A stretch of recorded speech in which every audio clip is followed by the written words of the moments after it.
নমস্কার, শুভ শারদীয়া। নবরূপে নবদুর্গা সিরিজে দেবীর তৃতীয় রূপ হলেন দেবী চন্দ্রঘণ্টা। নবরাত্রির তৃতীয় দিনে দেবী চন্দ্রঘণ্টার পূজা করা হয়।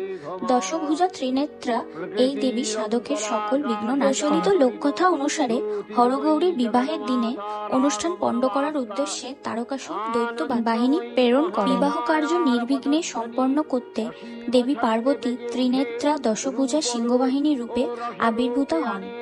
চন্দ্রসম বিশাল ঘণ্টা বাজিয়ে দেবী দৈত্য বিতরণ করেন। আর এক মত অনুযায়ী দেব মহাদেব বিবাহকালে বিকট রূপ পরিগ্রহ করে ভূত প্রেতাদি সহ বিবাহ সভায় উপস্থিত হন।